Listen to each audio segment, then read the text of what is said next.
करके खुश रहिए ना। आपको जी। 72 वर्जिन लड़कियां मिलेंगी, आप खुश रहिए। हाँ। करके इन्होंने बहुत सारी गलतियां और हिंदू को काफिर बोल करके मुसलमान बच्चों को मदरसों से लेकर के जवानी तक उसका दिमाग खराब कर करके मुसलमान अल्लाह के अलावा किसी के सामने सर नहीं झुकाएगा। पर वो पीर हर रोज औरतों को आशीर्वाद देता है और उसके पैर पर औरतें गिरती हैं आशीर्वाद लेने के लिए। सोचिए ये कितना गुनाह कर रहे हैं दाढ़ी टोपी रख करके, और ये हमको कहते हैं कि तुम बहुत खराब हो। अब कोई रिप्लाई नहीं होता है, तब ये क्या करते हैं, ये character assassination, fabricate story, malign, defame, manipulation करना स्टार्ट करते हैं। और आप नोटिस कीजिएगा कि जब आप इनसे कोई बहुत सटीक सवाल कीजिएगा ना, तो ये जवाब में अपनी आवाज ऊंची कर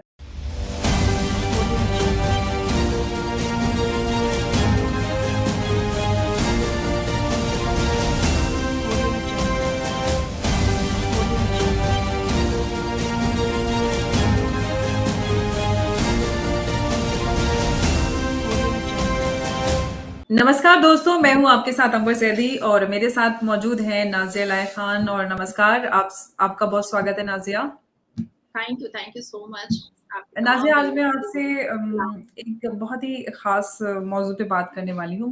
मौजू ऐसा है जिसको लेकर हम लोग, आप और मैं, अक्सर उस चीज़ से हम दो चार होते हैं, क्योंकि जब हम मुस्लिम समाज की बेहतरी के लिए काम करते हैं तो या बहुत सारे जब सवाल उठते हैं तो या हमारे जैसे और भी लोग जो इस तरह के सवाल रखते हैं तो कहीं न कहीं उनको लेबल कर दिया जाता है। और जब वो एक नैरेटिव आगे ले जाने की कोशिश करते हैं तो उनको हैकल भी करते हैं, उनको लेबल करते हैं, बीजेपी, आरएसएस का भी बोल देते हैं, या महिला होती है तो उसका कैरेक्टर असैसिनेशन करते हैं।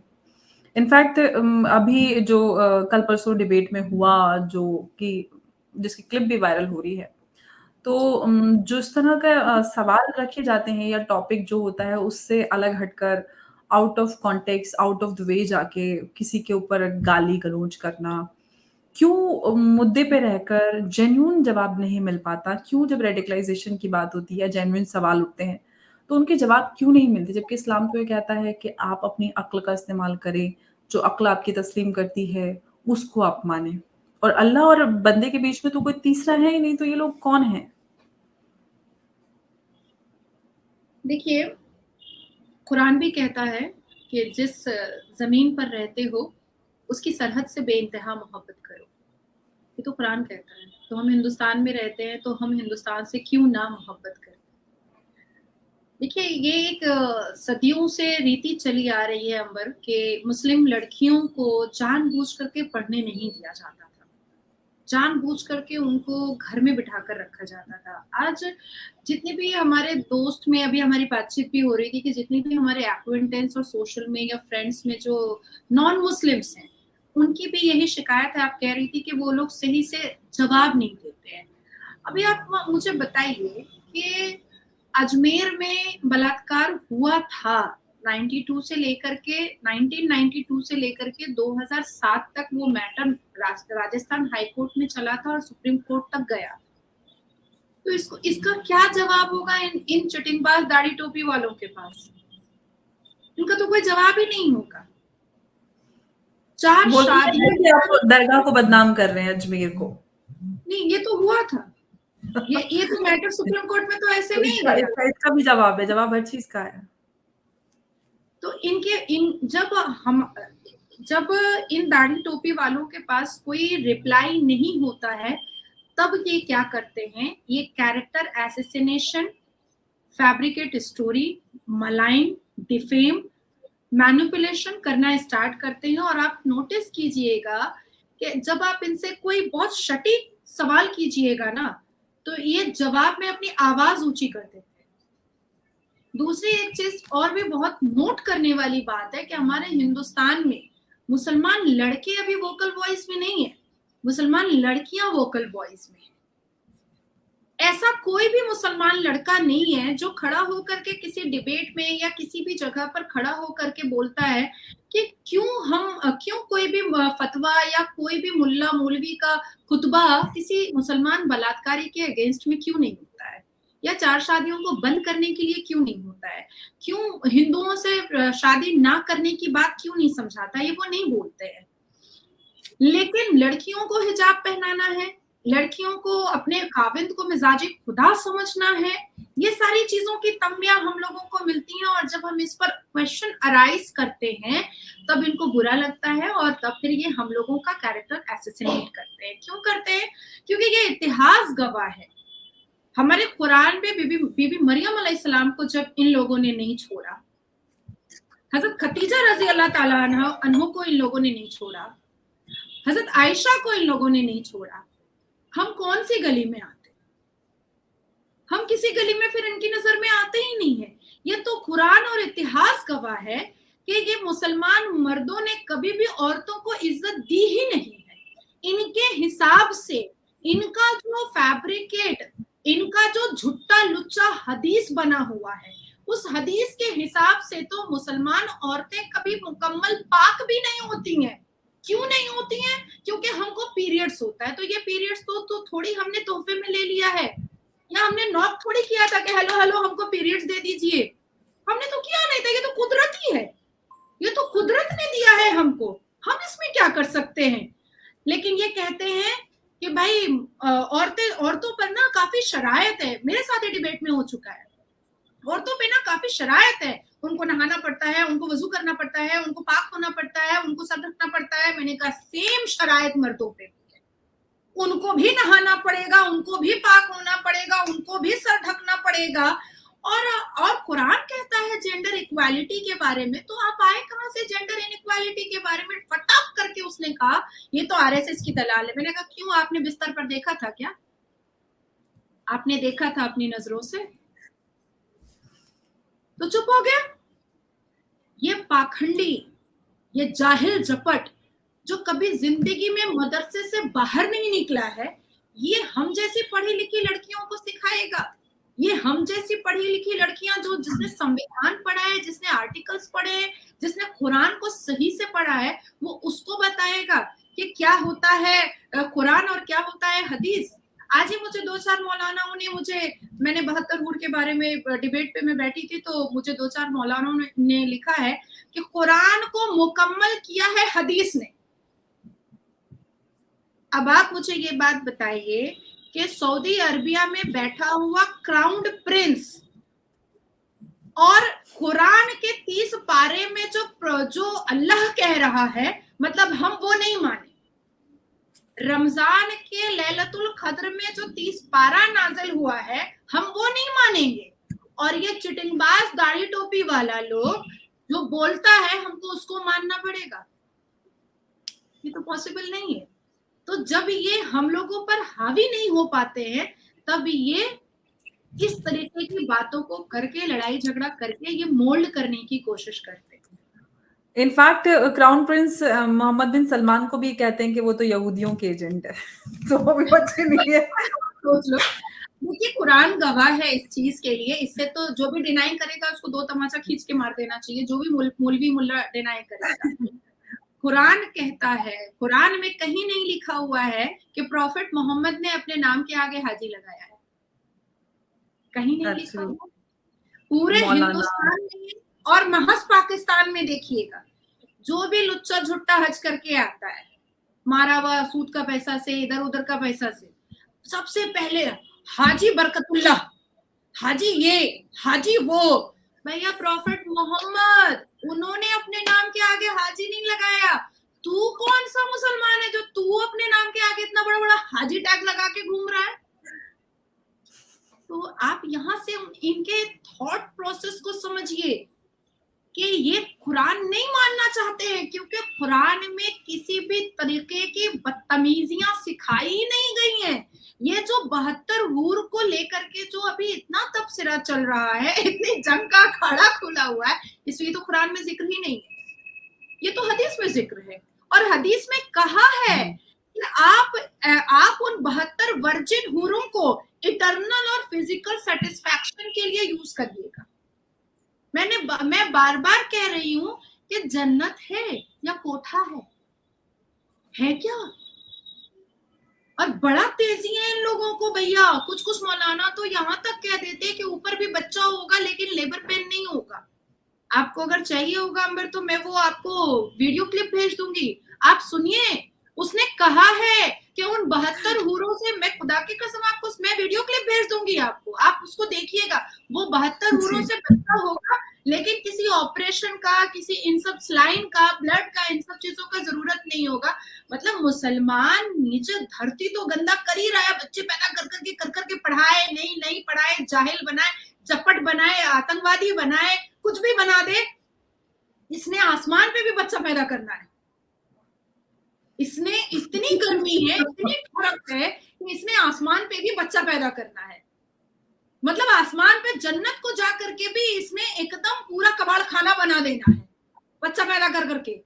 पढ़ाने की तहजीब, तमीज, पढ़ाई, शिक्षा, कोई गोल, कोई करियर, कोई पाथ, कोई एम, इन सब चीजों से मतलब नहीं है। बच्चा पैदा करना है। क्यों बच्चा पैदा करना है? क्योंकि मदरसे में सिखाया गया है कि मुसलमान कौम को अगर आगे बढ़ाना है तो ढेर सारा बच्चा पैदा करो। तो जन्नत में क्या आगे बढ़ाएंगे? वो तो पहुंच गए जन्नत, अब जन्नत में क्या आगे बढ़ाएंगे? नहीं, उनको वहां भी देखिए, क्यों 4 शादी करते हैं? क्योंकि 4 सेक्स टॉय चाहिए होता है। क्यों उनको ऊपर में 72 हूरें चाहिए? क्योंकि 72 वर्जिन सेक्स टॉय मिलेगा। मतलब इनके लिए सारी चीजों से बढ़ करके सेक्स है। इनके लिए सारी चीजों से बढ़ करके है कि जब औरत बिस्तर पर नीचे आती है तो वो ये सोचते हैं कि मैंने औरत को दबा दिया, अब औरत मेरे से नीचे हो गई है। तो ये उनका मेंटल सेटिस्फैक्शन है। आप मुसलमान फैमिली में ऐसा कोई भी एग्जाम्पल मुझे दीजिए कि औरत जो है, बीवी जो है, वो बहुत ऊंचे पद पे है और हस्बैंड उसको सपोर्ट कर रहा है। हम हिंदू में, क्रिश्चियन में, ईसाई में, पंजाबीज में, सब में देख लेते हैं कि भाई हस्बैंड बहुत सपोर्टिव है। वाइफ जो है वो डिप्यूटी स्पीकर है, हस्बैंड जो है वो एक काउंसलर है, पर वो अपनी बीवी को बहुत मान सम्मान दे रहा है, पिलर बन के खड़ा हुआ है। लेकिन यहाँ तो मुसीबत ऐसी है मुस्लिम कम्युनिटी में कि पढ़ी लिखी लड़कियों का अब रिश्ता नहीं आता है कि भाई इतना पढ़ ली है, पता नहीं क्या होगा। मैं बहुत शायद इसको लोग मजाक में लेंगे, मैं अक्सर बहुत सारी मेरी फ्रेंड्स लोग आती रहती हैं तो मैं उनको बोलती हूँ कि भाई अब तो बहुत उम्र हो गई है, मेरा बेटा भी 14 साल का हो गया, 10 साल के बाद वो भी घर बसा लेगा, अब मेरे लिए एक बॉयफ्रेंड ढूंढो। तो वो लोग कहती है कि तू मुसलमान कम्युनिटी से है, तेरी एक स्पीच सुन करके ना कोई बॉयफ्रेंड तेरा प्रपोजल एक्सेप्ट नहीं करेगा। अब आप सोचो, ये इंटर रिलीजन जो हमारी कम्युनिटी की नहीं है लड़कियां, ये उनको भी पता है कि हम वोकल हो गए हैं, हम बहुत क्वालिफाइड हो गए हैं, हमने दुनिया एक्सप्लोर कर लिया है, हमने सब चीजें जान ली हैं, अब मुसलमान लड़का हमको डोमिनेट नहीं कर पाएगा, इसलिए हमको निकाह में नहीं लेगा। हमारे प्रॉफिट मोहम्मद ने विडो से शादी किया, करके दिखाए कोई मुसलमान? हमारे प्रॉफिट मोहम्मद ने अनाथ यतीम से शादी की। मौलाना बोलते हैं कि ऐसी हूर होगी 156 फीट की वर्जिन, जिसको किसी ने देखा नहीं होगा, कभी किसी ने हाथ नहीं लगाया होगा, और उसकी कलाई नजर आ जाए तो बड़े अंधेरों में आंखें चकाचौंध हो जाए, ऐसी रोशनी हो जाए। नाज़िया, आपने 72 हूरों की बात किया, 72 हूरों पे काफी चर्चा हो रही है। 72 हूरों पे लेके जब भी सवाल निकल के आता है तो सीधे ये आक्रमण किया जाता है कि आप हमारे जो हमारी धार्मिक आस्था है उस पर प्रहार करें। 72 हूरों में कौन सी धार्मिक आस्था? इस्लाम तो बहुत बड़ा है, बहुत सारी चीजें ऐसी हैं जिसको आप आगे अपनी जिंदगी में, अपने जो अमल है उसमें शामिल कर सकते हैं। तो 72 हूरों पे इतना ज्यादा फोकस क्यों? और जब इसका काउंटर नैरेटिव या एक पॉजिटिव नैरेटिव लाया जाना चाहिए तो उस पे कहीं पे दूर दूर तक कोई नजर नहीं आता। देखिए, ये जो दाढ़ी टोपी वाले मुल्ला घूमते रहते हैं ना, इन्होंने इन 72 हूरों के लालच में आधी मुसलमान तादाद को जिहादी और टेररिस्ट बना दिया है और आधे मुसलमान नौजवानों को इन्होंने ठरकीबाज बना दिया है। ये 72 हूर का लालच दे दे करके इन्होंने बहुत सारी गलतियां, और हिंदू को काफिर बोल बोल करके मुसलमान बच्चों को मदरसों से लेकर के जवानी तक उसका दिमाग खराब कर करके इन्होंने मुसलमान कौम के नौजवानों को बर्बाद किया है। आप सोचिए कि कुरान का पहला वर्ड अंबर इकरा का आया है, तो पर क्या कोई मौलवी मुल्ला कहता है कि इकरा को फॉलो करो? 72 हूर के बारे में तो, और ये वर्जिन खूबसूरत महिलाओं के बारे में, कोठा और चकला के बारे में तो बोला ही नहीं है कुरान ने। मतलब ये अपने हमारे नौजवानों को, मुसलमान कम्युनिटी के नौजवानों को ठरक की तरफ आगे बढ़ा रहे हैं, लेकिन एजुकेशन की तरफ एक बार भी नहीं कहते हैं कि काइंडली आप लोग इकरा फॉलो करें। और वही हो रहा है। आज मुस्लिम कम्युनिटी के शायद 5 लाख मुसलमान लड़के में एक ऐसा होता है जो वकील दिखाई देता है या जो आईएएस दिखाई देता है। लेकिन अब लड़कियों का आप देखिएगा परसेंटेज एजुकेशन में बढ़ता चला जा रहा है। हमारी कम्युनिटी में लड़कियां 30 साल की हो रही है, पहले 14 साल, 15 साल, 16 साल में शादी हो जाया करती थी। उसके बाद अभी देखिए 35 साल, 36 साल, 40 साल की लड़कियां हो रही हैं, पर शादी नहीं हो रही है, क्योंकि वो समझ ही नहीं पा रही हैं कि ये किस बंदर छाप लोगों से हम शादी करें। जिनको ये नहीं पता है कि औरत को तहजीब से और तमीज से इज्जत कैसे दी जाती है। तो ये तो कंफ्यूजन आ गया है ना। अब हमने इतनी किताबें पढ़ ली हैं, हमने दुनिया इतना एक्सप्लोर कर लिया है, हमको पता है कि कुरान का 30 पारा 72 वर्जिन खूबसूरत हूर के बारे में नहीं बोल रहा है। वो तो उसी चक्कर में लगा हुआ रहेगा कि यहाँ पर तो अभी हमको 2-4 मिलेगी, ऊपर में 72 मिलेगी। मैंने कई बार बोला है कि भैया हम लोग के बारे में भी कुछ हदीस लिखते वक्त कुछ सोच लेना चाहिए कि औरत को क्या मिलेगा। माँ कसम, मैं तो मतलब इतनी बड़ी फैन हूँ ब्रैड पिट की कि मैंने कहा कि तुम लोग 72 रखो, मेरे को सिर्फ एक ब्रैड पिट दे देना।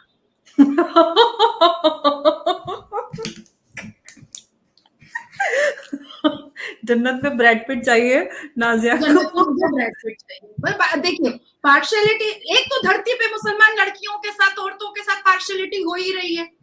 हमें ही बच्चा पैदा करने की मशीन बनाया गया है, हमारा ही चरित्र को रोज उछाला जाता है, हमें ही बच्चलन बोला जाता है, हमें ही रेप की धमकी दी जाती है। हम देखिए, आप भी कानूनी घराने से आ रही हैं और मैं भी उसी फील्ड में काम करती हूँ।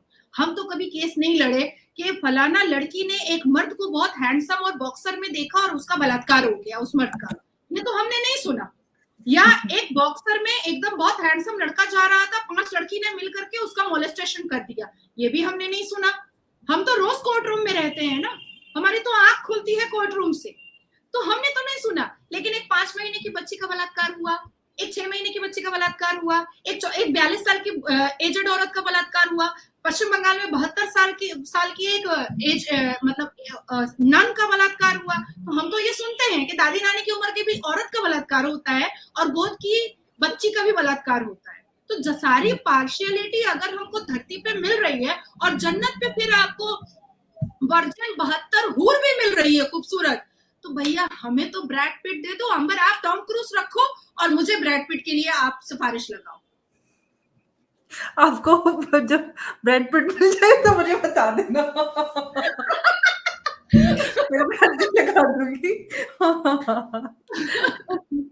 तो मुझसे कभी भी कोई मौलाना सामने आता है, खुदा की कसम मैं ये बात वो बोलती हूँ कि बोलते तो हैं कि आपको मिलेगा ना कि आप हूरों की सरदारनी बनेंगे, ये नहीं नहीं शरफ भैया, हासिल होगा। देखिए अमर, मुझे कोई शौक नहीं है, इज्जतदार फैमिली से मैं हूँ और हम तमाम पढ़ी लिखी औरतों को कोई शौक नहीं है कोठा का अम्मा बनने का और खाला बनने का। ये जो हम सरदारनी बन करके अपने शौहर को हम वर्जिन खूबसूरत लड़कियां भेजेंगे, तो ये तो प्रोस्टिट्यूट एरिया में अम्मा और खाला का काम होता है। चकला के अंदर तो यही होता है भाई। तो एक तो मरते मरते तक मुस्लिम कम्युनिटी हमको इज्जत नहीं दे रहा है, हमको आरएसएस की दलाल और रखेल बोलता है। अब मरने के बाद तो और भी गंदा हो जाएगा कि हम अपने शौहर की ही दलाल बन जाएंगे, उसको वर्जिन हूरे पहुंचाएंगे बिस्तर गर्म करने के लिए। तो इसलिए पार्शियलिटी यहीं पर खत्म होगी जब इनको वर्जिन 72 हूरे मिलेंगी और मुझे ब्रैड पिट मिलेगा। जब हूरों की बात होती है तो गल्मा का भी ज़िक्र होता है। गल्मा मतलब कम उम्र के खूबसूरत जवान लड़के। तो जब जवान गल्मा की बात आती है तो अगर ये सवाल किया जाए कि अगर हूरे मर्दों के लिए हैं, गल्मा क्या औरतों के लिए होंगे? तो इस पे भी कोई जवाब नहीं मिलता। नहीं मिलेगा ना। एक तो देखिए मुस्लिम लड़कियां बैलेंस्ड होती हैं, चाहे वो एडुकेटेड हों या ना हो। आज परसेंटेज निकालिएगा आप, तो हिंदू लड़के जो हैं वो हिंदू लड़कियों से शादी करते हैं, पर करोड़ों की भीड़ में एक आधी हिंदू लड़की होती है, मुस्लिम लड़की होती है जो हिंदू लड़के से शादी करती है। परसेंटेज बहुत कम है, बहुत रेयर है। तो बहुत बैलेंस्ड होती है। एक तो उनको बचपन से ही बहुत ज्यादा उनको बंदिशों में रखा जाता है, बहुत ज्यादा उनको कंजर्वेटिव ऑर्थोडॉक्स बना बना करके रखा जाता है, और पहले वो अपने घर पे भाइयों की नौकरानी होती है, उसके बाद फिर उसको कैसे ना कैसे करके, ये मैं नॉर्मल एक बात बता रही हूँ, जो बहुत हाई क्वालिफाइड जो फैमिली है मैं उसकी बात बता रही हूँ, उसके बाद फिर शौहर, फिर सास, फिर ससुर, फिर देवर, तो ऐसे-ऐसे करके उसकी तकदीर में ही लिखा जाता है कि तू नौकरानी पैदा हुई है। तो लड़कियों को एक्चुअली में छोटे लड़कों की या छोटे लोगों की ज़रूरत ही नहीं है। हम धरती पर भी बहुत बैलेंस्ड हैं, लेकिन फिर मुसलमान अगर इल्मा मर्दों को ही मिलेंगे तो फिर जो होमोसेक्सुअलिटी है उस कॉन्सेप्ट को तो इस्लाम खारिज करता है। हाँ, बिल्कुल खारिज करता है। तो फिर देखिए, कलमा ये किस कुछ लिए भी है? बोल सकते हैं, ये वो कुछ भी कलमा बोल क्यों है? सकते हैं, ये सवाल है मेरा। ये कुछ भी बोल सकते हैं अंबर, कुछ भी, एनीथिंग। और अगर आप इनसे सही जवाब माँगिएगा, जो आप पहले भी बोल रही हैं कि आप इनसे सही जवाब माँगिएगा, तो ये आपको डिफेम करेंगे। इसके अलावा इनके पास कोई जवाब नहीं है। आप सिर्फ, मैं कितनी बार पूछ चुकी हूँ, आप भी पूछिए कि भाई साहब ये 72 हूर के बारे में कुरान की किस आयत में लिखा हुआ है? हुँ। देखिए, आपको चिल्ला-चिल्ली, गाली-गलौज, दौड़-भाग, कूद-फान सब करेंगे, लेकिन वो आयत नहीं बताएँगे। वो आयत नहीं बताएँगे। हुँ। अच्छा नाज़िया आपकी बात कट रही जब जो ये इंसिडेंट हुआ न्यूज़ 18 की रिकॉर्डिंग में डिबेट में, तो जब 72 हूरों को लेकर सवाल किया जा रहा था, तो एक भाई साहब थे मुमताज़ आलम रिज़वी, तो उन्होंने क्या मतलब एक मौकी बैलेंसिंग जो उन्होंने करने की कोशिश की, उन्होंने कहा कि हिंदुओं में जब होली होती है, तो औरतें मर्दों के ऊपर चढ़-चढ़ के रंग लगाती हैं। ये भी तो बेहूदगी है। ये क्यों होती है? तो मैंने भी एतराज़ किया और सुबुही ने भी एतराज़ किया। तो वो कहते हैं कि तुमको क्यों बुरा लग रहा है तुम लोगों को? तुम लोग बड़ी पारसा हो, जैसे। क्यों? आपको पूछना चाहिए था ना अंबर कि क्यों, कहीं देखा है क्या? मैं ये बोल रही हूँ कि इनके अंदर सिर्फ़ और सिर्फ़ एक ही बात है कि जो आपकी बात के साथ एग्री ना करे, वो हूर, प्रोस्टिट्यूट और उसका कैरेक्टर असैसिनेशन अलग-अलग लेबल से आप उनको नवाज़ दीजिए। देखिए उस अंबर, कोई मैं एक एक कोई भी मॉडरेट कोई चीज़ ना तो जब हिजाब बुर्के की बात हो तो या तो बिकिनी की इसके समर्थन में उतर आते हैं या फिर बुर्के हिजाब की। कहीं पे भी मॉडरेशन नज़र नहीं आता, क्यों भाई? नहीं, इसको मैं बहुत अलग तरीके से सोचती हूँ। Every hmm, person have their own perception. हुँ, ये ज़माने से चला आ रहा है कि जब भी बहुत उठती हुई कोई मुसलमान औरत होती है, तो जब भी उसके कैरेक्टर पर उँगली उठाई जाती है, तो वो दब जाती है। वो अपने आप को एक कमरे में बंद कर लेती है। अगर वो वो उसको औरत के लिए कुरान, थोड़ा-सा इमोशनल और एक ऐसा पॉइंट हाँ, होता है कि जब कैरेक्टर को इमोशनली लेके वो थोड़ी-सी वीक हो जाती हैं। लेकिन अब सिनेरियो ऐसा आ गया है और इस हिंदुस्तान की धरती पर अलग-अलग स्टेट में कुछ-कुछ ऐसी मतलब क्या मैं बोलूँगी, बहुत ब्रेव और ब्रावो टाइप की और ब्रावो टाइप की औरतें आई हैं, जो आप बिकिनी बोलो, आप जो बोलो, अगर मुझे पर्सनली अंबर, बहुत, मैं भी बहुत अटैक सहती हूँ, बहुत ऑफ गंदी-गंदी बातें कोर्स मैं सुनती हूँ। तो मुझे जब भी ये बिकिनी और नाच और गाने के बारे में कहा जाता है, तो भाई बॉडी मेरी है ना। ये मेरा जिस्म है ना, मैं बिकिनी पहनूँ, मैं बुर्का पहनूँ, मैं हिजाब पहनूँ, मैं जो भी पहनूँ, इससे आपको बोलने की क्या ज़रूरत है? आपकी दाढ़ियों से भी बहुत मुझे नफ़रत होती है, शेव कर लीजिए। और ये जो लोगों को बेवकूफ़ बनाने के लिए दाढ़ी, टोपी, कितने ऐसे मुसलमान हैं अंबर, आप मुस्लिम एरिया मोहल्ला में जाइएगा, जो लुंगी के अंदर चड्डी नहीं पहनता है न्यू और खड़ा हो, आप ऐसे ऐसे कितने पीर के पास जाइएगा, मैं बता देती हूँ आपको, मुझे कोई डर नहीं है।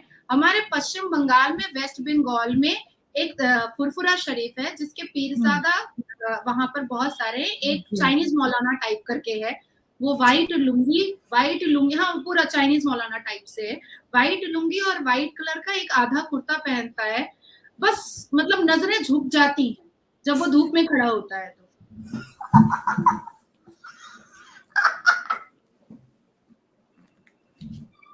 अब आप मुझे बताएं कि ऐसे-ऐसे, पहली बात कि कुरान ने पीर के बारे में कहा नहीं है। दूसरी बात कि कुरान ने मज़ार परस्ती के बारे में कहा नहीं है। चौथी बात कि कोई भी मुसलमान अल्लाह के अलावा किसी के सामने सर नहीं झुकाएगा। पर वो पीर हर रोज़ औरतों को आशीर्वाद देता है और उसके पैर पर औरतें गिरती हैं आशीर्वाद लेने के लिए। सोचिए ये कितना गुनाह कर रहे हैं दाढ़ी टोपी रख करके, और ये हमको कहते हैं कि तुम बहुत खराब हो।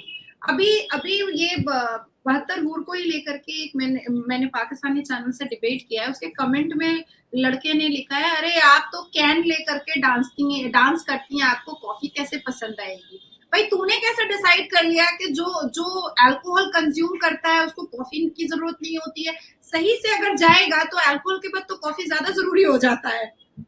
तो ये जो इन लोगों ने प्रोपेगेंडा बनाया है ना कि हम झूठे एलिगेशंस रखेंगे तो लड़कियां जो है ना वो इमोशनली ब्रेक डाउन होंगी और वो अपने कदम को पीछे कर लेंगी और फिर से वो मर्दों का राज आ जाएगा। अंबर यही चीज को हमको तोड़ना है, हमको इसी चीज को खत्म करना है कि तुम मुझे जितना भी नंगा कर सकते हो तुम करो, हम अपनी जुबान को खामोश नहीं करेंगे। और जिस दिन ये इन लोगों को समझ में आ गया ना कि अब ये जो मुसलमान लड़कियां हैं ये सर पे कफन बांध कर निकली हैं, आप देखिएगा धीरे धीरे छटते चले जाएंगे। कितने दिन गाली दे पाएंगे, कितने दिन हमको डिफेम कर पाएंगे, कितने दिन हमको मलाइन करेंगे, कितने दिन हमको प्रोस्टिट्यूट, आवारा और आरएसएस की दलाल कहेंगे? एक वक्त तो आएगा ना जब कहेंगे कि भाई हम हार गए। तो अभी तो शुरुआत हुई, मुझे लगता है कि 2014 से हमारे मुंह में जुबान आई है। 2014 से हम आजादी का अमृत महोत्सव सच में मना रहे हैं। बिल्कुल, बिल्कुल आपने सही कहा, क्योंकि इससे पहले तो मुस्लिम महिलाओं के अधिकारों के बारे में कोई बात ही नहीं करता था, ना ही उनको सोचता था कि इनके भी अधिकार है, सिर्फ़ एक हेड काउंट वोट बैंक ही एक महिलाओं को समझा जाता था। और अब मुस्लिम महिलाएँ बात करती हैं, अपनी ओपिनियन को एक्सप्रेस करती हैं और अब ओपिनियटेड भी हैं और ये बड़ा बदलाव है और इसी तरह से महिलाएँ हमारे देश की, हमारे समाज की अपनी सोच को, अपने विचारों को आगे बढ़ाएँगी तो उम्मीद है कि इस तरह के जो लोग हैं जो धर्म के नाम पर औरतों के ऊपर राज करने की कोशिश करते हैं, उनका एक दिन उनके जो साम्राज्य उसका अंत होगा, ज़रूर होगा और मुझे लगता है कि अब तो ये सारी जो एक मूवमेंट क्रिएट हुआ है, ये रिवर्स तो नहीं होने वाला है और उम्मीद है और आगे बढ़ेगा। होना भी नहीं चाहिए, एकदम नहीं होना चाहिए। क्योंकि देखिए कितने दिन हम टीवी के पर्दों पर भी हम ये सेक्सुअल सीन और क्लेवेज और छोटे-छोटे माइक्रो मिनी कपड़े ये क्या देख के करेंगे? क्या होगा देख करके? सब्जेक्टिव मूवी आती है तो अवेयरनेस होता है। सब्जेक्टिव मूवी आती है तो बच्चे भी समझते हैं कि क्या सही है और क्या गलत है। तो मुझे लगता है कि ऐसे अवेयरनेस वाले सब्जेक्टिव मूवीज को हम लोगों को बढ़ावा देना चाहिए ताकि आने वाली जो पीढ़ी है हमारे जो बच्चे बड़े हो रहे हैं वो बहुत अवेयर रहे और वो डिसाइड कर सकें कि क्या सही है और क्या गलत है। बिल्कुल, आपने बहुत अहम बात कही और जब भी कोई भी इस तरह की कोई भी विवाद या कोई भी मुद्दा उठे, तो बहुत ज़रूरी है कि हमें दोनों पक्षों को समझना चाहिए और फिर एक राय कायम करें। पहले से ही एक प्रेजुडिस के साथ एक अटैक मोड में कहीं न कहीं विक्टिम कार्ड खेलने की कोशिश और कहीं हिंदू-मुसलमान और ये सारी चीज़ें होती हैं, उससे बचना चाहिए और हम एक पॉज़िटिव जो नैरेटिव है उसको आगे लेकर चलें, तो हमारे देश, समाज सभी के लिए बहुत कारगर हिंदुस्तान साबित इतनी हो सकता तरक्की है। कर रहा है, आज जीडीपी बिल्कुल। देखो आप 7.2% पे है, आप डिफेंस में देखो हम चौथे नंबर पे है। ये हिंदुस्तान के हिंदुस्तानियों ने कब सोचा था कि बिल्कुल। आज पूरे पूरे दुनिया में हम सर्वप्रथम देखे जाएँगे? ये तो हिंदुस्तान ने कभी सोचा नहीं था। तो ये तो बहुत प्राउड वाली बात है और मुझे लगता है कि गुंजन और अहमक और मनहूस टाइप के वो मुसलमान हैं, जो हिंदुस्तान की तरक्की को एन्जॉय नहीं कर रहे हैं। मनहूसियत फैलाने में लगे हुए हैं। नहीं, वो एन्जॉय भी करते हैं और गाली भी देते हैं। इसी नाशुक्रे लोग। हिंदुस्तान का खाते हैं, इसी हिंदुस्तान की आबो-हवा में रहते हैं, इसी हिंदुस्तान में अपनी बहू-बेटियों को पाक-दामन बनाकर रखे हैं और दूसरे की बहू-बेटियों पर कितने आसानी से कीचड़ उछालते हैं। अब यहीं से तो बिल्कुल, समझ में आता है ना इनका नैरेटिव, इनका थॉट प्रोसेस यहीं से एग्ज़ैक्टली, समझ में आ जाता है। मुझे बिल्कुल, याद है बिल्कुल। अंबर कि हुँ, ट्रिपल तलाक के वक़्त में जब all India Muslim personal law board मुझे बहुत ज़्यादा चार्ज कर रहा था, मुझे बहुत ज़्यादा नेगेटिव बोल रहा था, तब मैंने उनको चिल्ला कर कहा था कि अगर तलाक इतना ही अच्छा है तो दे दीजिए अपनी बीवी को तलाक। अच्छा काम तो घर से स्टार्ट होता है ना, बिल्कुल, कर लीजिए, क्या दिक्कत है? Charity begins at home. हाँ, तो मुँह में कोई जवाब ही नहीं था। फिर मैं प्रोस्टिट्यूट हो गई, फिर मैं दलाल हो गई। वो यही करते हैं हर हर एक अपील को, हर एक पिटीशन को वो उसका विरोध करने के लिए कोर्ट में पहुँच जाते हैं। उनका एक बंदा हमेशा आपको मिलेगा, जितनी भी पिटीशंस हैं हम लोग की। हाँ, पार्टी उसमें बनता है, all India Muslim personal law लेकिन इनकी बोर्ड। लाइफ बहुत लग्ज़रियस है अंबर, इनकी लाइफ बहुत लग्ज़रियस है। मुझे हमेशा मेरे जितने भी जूनियर्स हैं या मेरे जितने एक्वेंटेंस है वो बोलते रहते हैं कि तुम ना इन्फॉर्मा वाला काम भी करते रहती हो। हमने नहीं, इनके बारे में जानना बहुत ज़रूरी है कि भाई तुम अपने बच्चों को तुम पढ़ाते हो कैथोलिक स्कूल में और मदरसे को और बाकी मुसलमान को बोलते हो मदरसे में पढ़ाओ, क्यों पढ़ाएँगे? तुम अपने बच्चों को मदरसे में पढ़ाओ ना। हाँ, तो अपने बच्चों को थोड़ी ना चाहते हैं कि वो वाली ज़िंदगी जिएँ, तो वो तो मुसलमानों को वैसे ही भेड़-बकरी बना के, वोट बैंक बना के रखना चाहते हैं ना, ताकि उनकी जो सरकार है ऐसे ही चलती एग्ज़ैक्टली। रहे। और ये जो बाहर से पैसा-वैसा आता था, क्यों क्राउन प्रिंस सऊदी अरबिया ने कहा कि अब हिंदुस्तान को पैसा नहीं जाएगा? क्यों मस्जिद बनती है? क्यों नहीं आप यूनिवर्सिटी बनाते हैं? क्यों नहीं आप बड़े-बड़े स्कूल बनाते हैं? क्यों बिल्कुल। नहीं आप कहते हैं कि हमारे हमारे जितने भी मुसलमान बच्चे हैं जो आईएएस बनना चाहते हैं, आईपीएस बनना चाहते हैं, ये पैसा हम उसमें लगाएँगे। जो जज बैरिस्टर बनना चाहते हैं, ये पैसा हम उसमें लगाएँगे।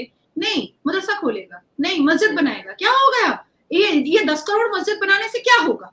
अरे नमाज़ पढ़नी है ना, हम तो रोड पे भी पढ़ मुस्लिम सकते हैं। समाज को यूनिवर्सिटी की, कॉलेजेस, स्कूल की ज़रूरत है, अस्पतालों की ज़रूरत है, वो बनाइए, वो नहीं हाँ, बनाएँगे। वो नहीं बनाएँगे ना, वो नहीं बनाएँगे। उसके लिए सरकार को कहेंगे, अरे आपने तो कुछ नहीं बनाया, आपने तो कुछ किया नहीं। आप कुरान का पहला वर्ड नहीं मानेंगे और जो कुरान में है ही नहीं है, उसी को मानने के लिए सबको फोर्स करेंगे। सबको कहेंगे कि मान लो, मान लो, मान लो। भाई आप मान करके खुश रहिए ना। आपको जी। 72 वर्जिन लड़कियाँ मिलेंगी, आप खुश रहिए। हाँ, ठीक है। ओके नाज़िया, बहुत-बहुत शुक्रिया आपका, आप चर्चा में जुड़ी और बहुत बेबाकी से आपने अपनी बात रखी, जैसा हमेशा आप रखती हैं, बहुत-बहुत शुक्रिया। और इसी तरह आप हिम्मत से आगे बढ़ती रहें और मेरा और हमेशा मैं उम्मीद करती हूँ हमेशा मेरी दुआ आपके साथ है और हिम्मत आपकी ऐसी बनी रहे और आप इसी तरह से काम करते रहें। बहुत-बहुत हम शुक्रिया, दोनों नमस्कार। जी, हम ऑफ़ दोनों कोर्स मैं भी